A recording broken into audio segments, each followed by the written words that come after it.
Bom, o jogo seria difícil e complexo com qualquer circunstância de nossa parte, né? Mas as nossas questões agravaram um pouco, aumentaram um pouco essa dificuldade, exatamente por a gente não ter num setor vital de todas as equipes tantos jogadores ao mesmo tempo, né?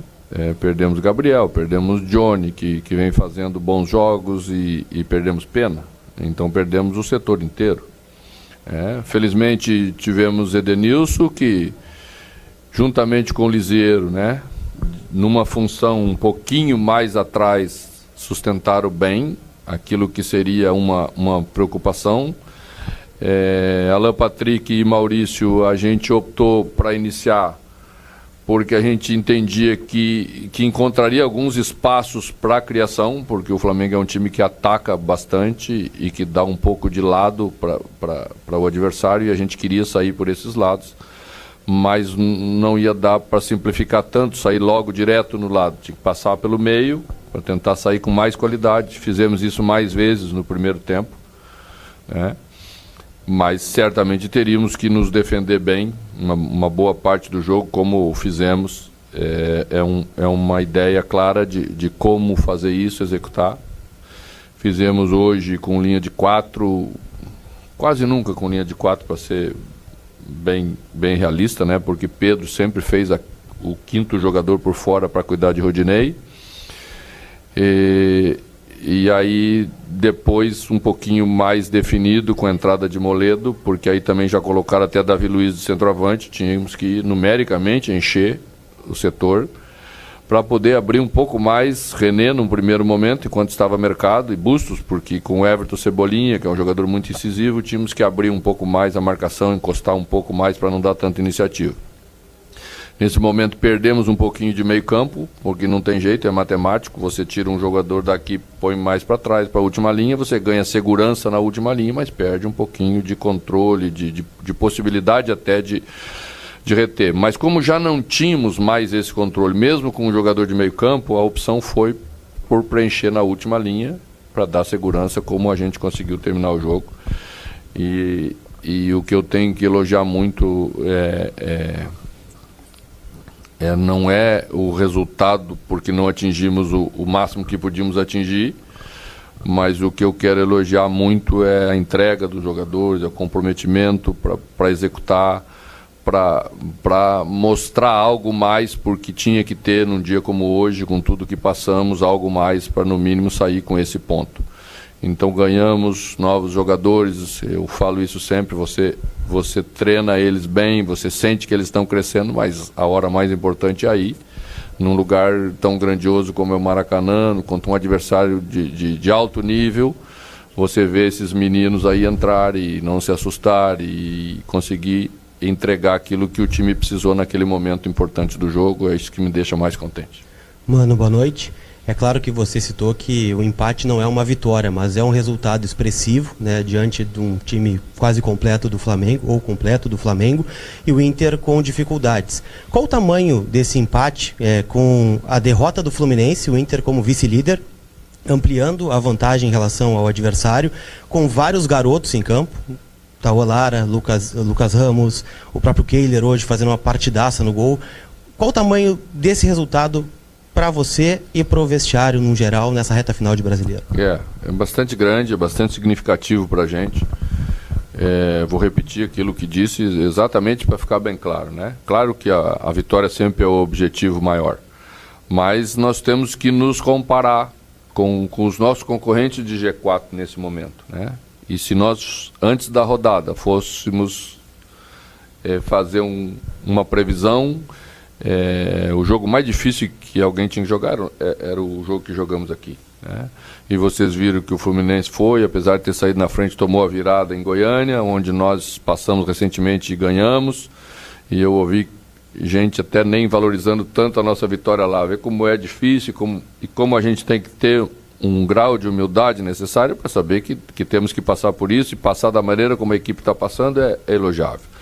O Corinthians foi a Caxias e mesmo com o Juventude em último lugar do campeonato, também não conseguiu fazer os 3 pontos. Então, mantivemos a distância em relação ao Flamengo. né? Se compararmos aí e fizermos um levantamento do nosso comportamento, nosso rendimento, nosso aproveitamento contra os principais clubes da ponta da tabela, quase que estabelecemos superioridade contra todos, né? Ainda temos o Palmeiras lá na última rodada para jogar, que vamos ter essa oportunidade de fazer. Então, é isso que me deixa feliz, isso é mesmo o resultado de um trabalho árduo, que tem que ser muito elogiado, principalmente na entrega dos jogadores, para que isso seja executado, no profissionalismo deles no dia a dia, para que se atinja esse nível como nós estamos atingindo. E o que me deixa muito feliz é que quase na totalidade dos jogadores que dirigimos nesse período a gente enxerga um crescimento. E isso é resultado, sem dúvida nenhuma, do trabalho e da entrega deles. Mano, quando tu chegou no Inter, seguidamente o Daniel era melhor em campo. Sinal que o sistema defensivo vinha falhando bastante, né? Hoje o sistema defensivo do Inter sabe sofrer, como dizem, né? Tu entrega a bola para o adversário e o sistema é forte, firme, ao ponto de não sofrer os gols. A gente não entrega, né, a bola para o adversário, né? Pelo menos os racionais não gostam de entregar a bola para o adversário. É que o adversário tem muito mérito, tem muita qualidade, né? E então, nesses casos, quando isso acontece, quando você não consegue ter volume, você tem que ter ideias claras de como você vai se defender, né? E até estava brincando com alguns jogadores que dirigia aí no passado, dizendo que, pô, professor, estacionou um ônibus, Aí eu brinquei e disse assim, quando o Mourinho faz na Europa é bonito, né? Às vezes a gente tem que fazer e tem que saber fazer. Um time não pode ser um time de uma nota só, porque todo mundo quer atacar, todo mundo quer controlar o jogo. É muito melhor para jogar dessa maneira, mas tem dias que você não consegue, porque o adversário tem mais qualidade, o adversário tem jogadores de alto nível, e nesse dia você tem que saber como vai se comportar nessas circunstâncias. Um time tem que ser um time completo, porque você não escolhe como um jogo se desenrola. Você tem boas intenções, todo mundo quer fazer bem, mas do outro também tem isso, e o jogo é assim. Boa noite, mano. Felipe da Time Web Sport. No jogo lá no Beira-Rio, você comentou com o Dorival, falando que tinha como melhorar, e de fato melhorou, só que não melhorou contra o Inter. Foram uma vitória lá e um empate aqui, e junto ao Fortaleza e Palmeiras foram os únicos clubes que eu pesquisei rápido aqui que o Flamengo não conseguiu ganhar nessa temporada. Queria que você falasse sobre essa relação com o Dorival, que você falou que melhorou e de fato melhorou, e sobre esse desempenho contra o Flamengo. Eu não contei tudo a ele naquela conversinha de pé de ouvido, contei só uma parte, né? Brincadeiras, já conversamos e até brincamos sobre isso hoje, né? A frase não tinha importância nenhuma, era uma frase corriqueira, né? Mas às vezes se dá importância para coisa que não tem tanta importância. Eu acho que o mais importante é o que aconteceu com o Internacional nesse período todo e o que aconteceu com o Flamengo, né? Isso é mérito do trabalho dos respectivos clubes, seus treinadores, seus jogadores, suas direções. É assim que se faz futebol, né? Eu acho que fica bem claro, aqueles que têm competência para organizar, para fazer crescer. Também fica muito claro que os dois elencos são elencos de qualidade, porque o treinador não consegue fazer se não tem qualidade para fazer, né? Mas às vezes tem gente que com qualidade não faz, né? Mano, boa noite, Jéssica da ESPN. A gente fala da matemática no futebol que é tão imprevisível, né? Mas agora o Inter sustenta essa invencibilidade de 10 jogos.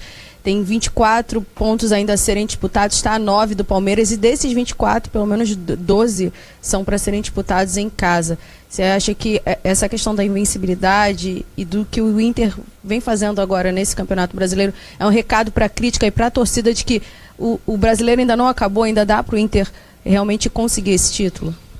Olha, a gente tem que fazer a parte da gente, e não perder o foco e trabalhar jogo a jogo como estamos fazendo, né?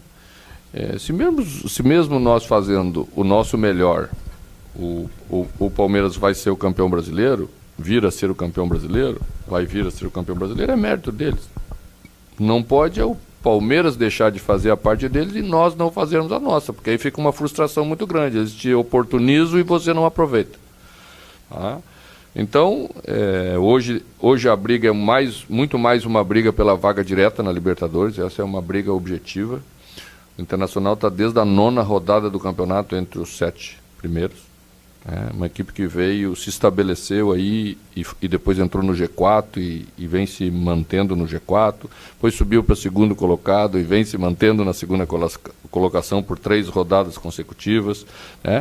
Exatamente isso que a gente tem que fazer e quero convocar o torcedor colorado para domingo às 11 da manhã ir lá e dar o reconhecimento na prática para essa equipe, porque esse comportamento aí que ela teve precisa ser premiado com carinho do torcedor, né?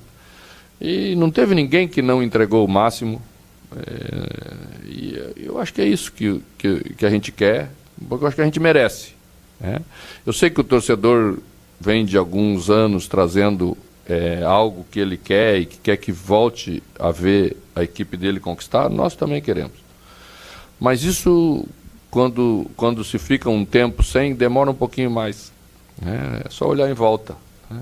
Então vamos solidificar, vamos construir isso baseado em coisas concretas que é possível almejar lá na frente ou logo ali na frente aquilo que o torcedor quer ver, mas ele tem que ajudar a gente a construir. Nós não conseguimos sozinho e não tem nem sentido nenhum a gente fazer isso sozinho. Nós só podemos fazer isso para o torcedor colorado. Mano, a gente conversava antes do jogo sobre a situação dos desfalques, que eram 6, e mudava a configuração do banco por uma emergência de tentar mudar o resultado no segundo tempo. E pela resposta que o grupo todo te deu, né, você fez todas as substituições, te deixa tranquilo para o resto do campeonato em caso de em alguma outra rodada você também ter problema de desfalques, como teve hoje? Eu vejo sempre que o grupo vai mostrando o seu valor, né? Mas tem que mostrar na prática como as coisas acontecem aí, e foi o que eles fizeram hoje, né? Eu sei que você esperava que eu colocasse 3 volantes, não, 3 zagueiros, também não. Então, é o que eu falei semana passada lá em Porto Alegre, eu estou bem óbvio, né? E hoje jogamos com um time sem volante nenhum praticamente, né? Lisieiro, pelo menos de primeira função. E o time se portou bem. Acho que o time vai demonstrando essa nova necessidade que temos, porque não temos um jogador com a característica do Gabriel, que perdemos infelizmente. Mas vamos fazer de outra maneira, um pouquinho diferente do que a gente vinha fazendo, que é o termo que eu usei na entrevista antes do jogo, sem perder a identidade que conquistamos como equipe, né? E jogos como esse reforçam isso, e é esse caminho que vamos seguir.